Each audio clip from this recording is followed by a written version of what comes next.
Hello friends, welcome to my channel optometry Hindi special. I am consultant optometrist.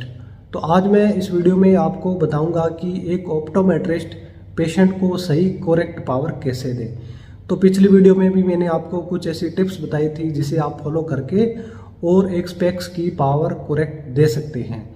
तो जो optometrist का जो main work होता है वह होता है कि रिफ्लेक्शन पर फोकस।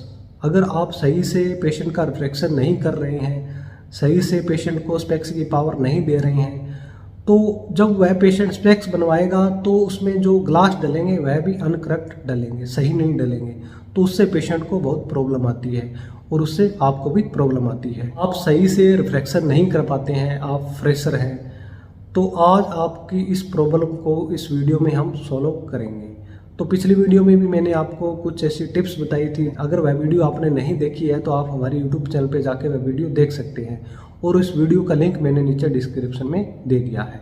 तो दोस्तों, टॉपिक शुरू करने से पहले मैं आपको बता दूं कि यह वीडियो आपके लिए बहुत ज़रूरी है। अगर आप एक ऑप्टोमेट्रिस्ट है तो यह वीडियो हमने एक ऑप्टोमेट्रिस्ट के लिए ही बनाई है कि वह कैसे पेशेंट को करेक्ट रिफ्लेक्शन करे, कैसे पेशेंट को सही स्पेक्स की पावर दे। तो आप यह वीडियो देख के अच्छे से समझ जाएंगे कि कैसे पेशेंट को करेक्ट पावर देते हैं। दोस्तों, यह वीडियो आपको अच्छा लगे तो लाइक ज़रूर करें।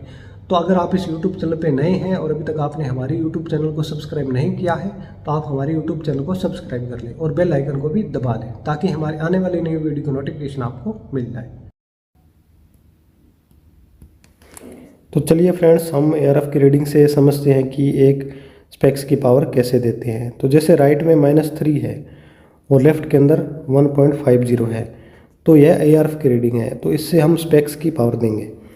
तो आपने क्या करना है, जैसे आप बहुत बड़ी गलती करते हो, आप क्या करते हो, जो ARF में रीडिंग आती है वही पेशेंट को दे देते हो। तो आपको ऐसा नहीं करना है। तो आपको क्या करना है, जैसे स्पेरिकल पावर है -3 की, तो उससे थोड़ा अंडर करेक्ट रखना है, कम पावर रखनी है। तो जैसे 3 की पावर है तो आप उसको 2 दो और विजन उसका 6-9 है तो उसको थोड़ा आप 0.25 बढ़ा लो। बढ़ाने से अगर विजन 6-6 हो जाता है तो आप उसे 2.25 की पावर दे दो। और जैसे लेफ्ट में 1.50 है तो इससे आप थोड़ा अंडर करेक्ट रखो। जैसे -1 है तो उसको -1 ही दो। अगर उससे विजन 6-6 हो रहा है तो उसको बढ़ाने की ज़रूरत ही नहीं है आपको। तो इस तरह से आपको एक रिफ्लेक्शन करना है और सही करेक्ट पावर देनी है। तो चलिए नेक्स्ट क्वेश्चन में आपको समझाते हैं। नेक्स्ट पावर है सिलेंड्रिकल पावर। तो जैसे राइट के अंदर -3 सिलेंड्रिकल पावर है, 90 एक्सिस है, और लेफ्ट के अंदर -2 90 है। तो सबसे ज़्यादा प्रॉब्लम पेशेंट को सिलेंड्रिकल पावर में आती है। तो सिलेंड्रिकल पावर का जब आप रिफ्लेक्शन कर रहे हैं तो आप पूरे ध्यान से करना होता है। तो जैसे -3 है तो इसका थोड़ा अंडर करेक्ट रखेंगे। तो अगर पेशेंट पहली बार अपना रिफ्लेक्शन करवा रहा है तो आप कोशिश करें कि आप अंडर करेक्ट ही रखें, आप उस पेशेंट को फॉलोअप पे रखें और नेक्स्ट फॉलोअप पे आप उसका थोड़ा नंबर बढ़ा दें। तो इसमें आप -1.50 सिलेंड्रिकल रखें, 90 एक्सिस है, और लेफ्ट के अंदर आप -190 दें। तो यह पावर आपको एक सिलेंड्रिकल रिफ्लेक्शन के अंदर देनी है। तो नेक्स्ट क्वेश्चन में समझते हैं। तो जो नेक्स्ट पावर है, इसमें राइट में -3 है और लेफ्ट में +2 है। तो अब इसमें भी बहुत दिक्कत होती है। अगर आप एक आँख में माइनस का नंबर दे रहे हैं और दूसरे में प्लस का नंबर दे रहे हैं, तो आपको क्या करना है, दोनों आँखों का 2.5 से ज़्यादा डिफरेंस नहीं देना है। तो जैसे इस दोनों के अंदर लगभग 5 का डिफरेंस है तो आपको क्या करना है, -2 देना है राइट आई के अंदर।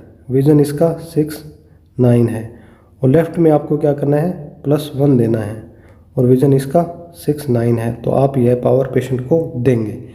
तो 2.50 से ज़्यादा दोनों आँखों में डिफरेंस नहीं रखना है। नेक्स्ट क्वेश्चन है, जैसे ARF की रीडिंग है, राइट आई के अंदर -3 और लेफ्ट के अंदर -8 है। तो -3 और -8 में बहुत ज़्यादा डिफरेंस है। तो मैंने पहले भी आपको बताया है कि 2.50 से ज़्यादा डिफरेंस दोनों आँखों में नहीं रखना है। तो आपको क्या करना है, -2.50 राइट के अंदर रखना है अगर इसका विजन 6-9 है, और दूसरी आई में आपने क्या करना है, इसमें आपने -5 देना है। विजन इसका 624 है। तो अब इन दोनों आँखों में 2.50 का डिफरेंस हो गया। तो इससे क्या है, पेशेंट को प्रॉब्लम कम आएगी और जो स्पेक्स है उसका जल्दी एडजस्ट हो जाएगा। तो इस तरह से आपने एक हाई मायोपिक पावर में एक रिफ्रैक्शन करना है, एक स्पेक्स की पावर देनी है। तो चलिए नेक्स्ट आपको एक क्वेश्चन में और समझाते हैं। जैसे नेक्स्ट क्वेश्चन है -3 से -4 और -1.50 से -3.50 90। तो इसमें जो स्पेरिकल पावर है वह भी हाई है और सिलेंड्रिकल पावर भी हाई है। तो अगर यही पावर हम स्पेक्स में दे देंगे तो पेशेंट को बहुत ज़्यादा प्रॉब्लम आती है। तो आपने अंडर करेक्ट रखना है। अगर पेशेंट अपना पहली बार रिफ्रैक्शन करवा रहा है तो आपने क्या करना है, जैसे स्पेरिकल आपने 2.50 देना है और सिलेंड्रिकल भी इसका -2 रखना है 90। और लेफ़्ट में आपने क्या करना है, -1.50 स्पेरिकल और -2 सिलेंड्रिकल पावर 90। तो इस तरह से आपने जो सिलेंड्रिकल पावर है वह अंडर करेक्ट रखनी है। तो सबसे ज़्यादा जो पेशेंट को प्रॉब्लम आती है वह सिलेंड्रिकल पावर में आती है। तो पेशेंट को पहली बार आप अंडर करेक्ट ही रखें। नेक्स्ट फॉलोअप पे आप पेशेंट की थोड़ी पावर बढ़ा दें। इससे क्या है, पेशेंट को थोड़ा प्रॉब्लम कम आएगी। तो दोस्तों यह वीडियो आपको अच्छे से समझ आ गया होगा कि कैसे पेशेंट को करेक्ट पावर देते हैं। नेक्स्ट वीडियो पार्ट 3 में हम आपको बताएंगे कि एक नियर रिफ्रैक्शन कैसे देते हैं। तो दोस्तों टॉपिक से रिलेटेड कोई कमेंट है तो आप कमेंट बॉक्स में लिख सकते हैं। तो मिलते हैं नेक्स्ट वीडियो में एक नए टॉपिक के साथ में। धन्यवाद।